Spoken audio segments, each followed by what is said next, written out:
የቦኒ ባለቤት ለምንድነው በቁጥጥር ስር ውሎ ምርመራ ያልተከፈተበት የሚለው ሐሳብ ብዙዎችን እያነጋገረ ያለ ጉዳይ ነው። ስንመለከተውም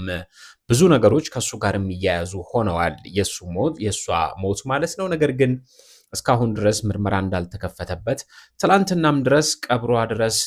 በጣም ዘና ብሎ ያለምንም ችግር ቀብር ደርሶ እንደተመለሰ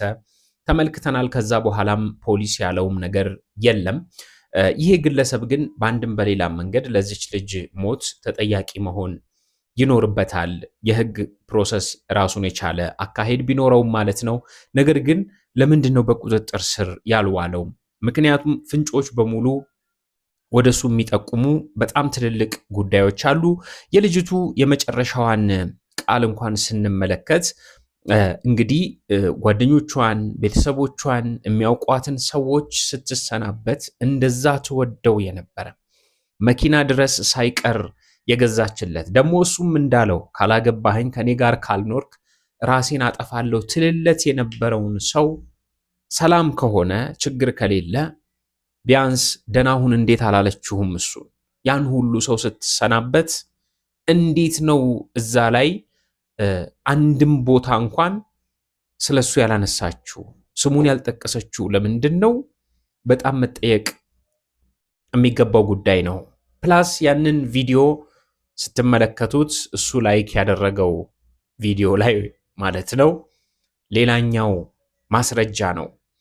እንግዲህ ፖሊስ ሁል ጊዜም ምርመራ የራሱ የሆነ ቴክኒክ አለው። የሚጀምረው ቅርብ ካሉት መረጃዎች ሆኖ ሳለ ይሄ ግለሰብ ግን እስካሁን ድረስ ለምንድነው በቁጥጥር ስር ያልዋለው ምርመራ ያልተከፈተበት የሚለው ነገር በጣም አጠያያቂ ጉዳይ ሆኖ ቀጥሏል ማለት ነው። ጆሲቱ ቦኒን አከዱቴፍ ሀርከ ኬሳ ቀበ መሌ ኢሺን ሰበበ ኮሜንቲ ገረገራቲ ፊ ሉቡሺ እምባምነ ጀተኒ ያደ ኬሰን ገመ ሶሻል ሚዲያ ከነ ፊደኒ ፊ namoota samoona kana keessa yoo argitanitu ta'e feesbuukii diminiin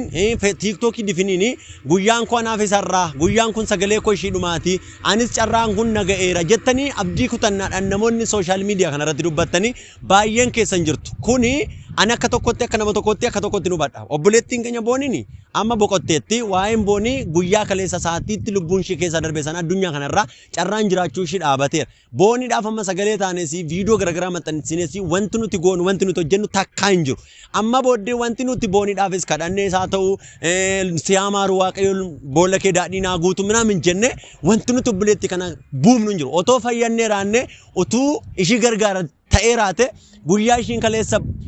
nadhiisaa dhiifama naa godhaa jettee sagalee garagaraa tiiktookiidhaan hojjettu sana itti dhiyaatanii amalaan nama kanatti dhiyaatanii yookiin gorsitu yookiin immoo yaada ishiin hojjettu jabeessitu waan ishiin immoo dogoggorte immoo akkasumatti boonii hojjettu turtan kaleessa namoota hammeenya mucayyoo kanaa koomentiidhaan durii jettanii barreessitantu har'a immoo viidiyoo obboleettii keenya kanaa ol baafattanii maxxansitu kuniyyuu fooloorsii keessa gundifachuun malee ergaa biraa miti ani walumaa gala ergaa tokkoon qaba namoota abdii kutannaa garagaraa keessa jirtaniif biyyi lafaa kun hin darbaa aduun kun hin darbaa nutis hin darbina biyya lafaa kanarraa namni foonii biyya lafaa kanarratti nafu biyyoorraa dhufee namni biyyootti hin deebi'a namni jalqabarratti Yesuus Kiristoositti amane jireenya bara baraa argata walumaa galayyuu namoonni abdii kutannaa adda addaa keessa jirtanii anaaf guyyaan kun guyyaa dhumaa teessanii mana namaa keessatti biyya arabaa teessanii iddoo hojii keessanitti iddoo garagaraa teessanii akkasumas bakka iddoo adda addaa teessanii abdii kutannaa keessa namoonni jirtan lubbuu koo ofii koon galaafadha warri jettan piliis yeroon kun hin darba waan gootan kanatti immoo deebitanii hin gaabbitani bara baraan gubachaa haftu kanaaf obboloota keenya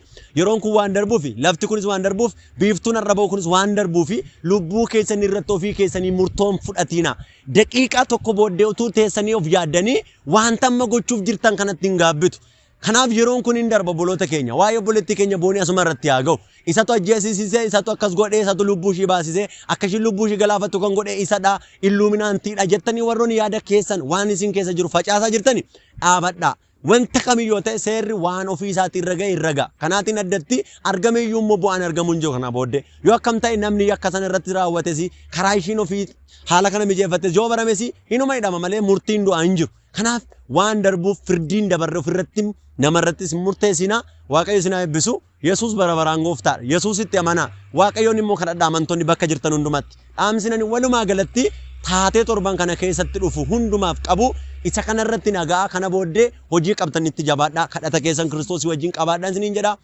eebbifama.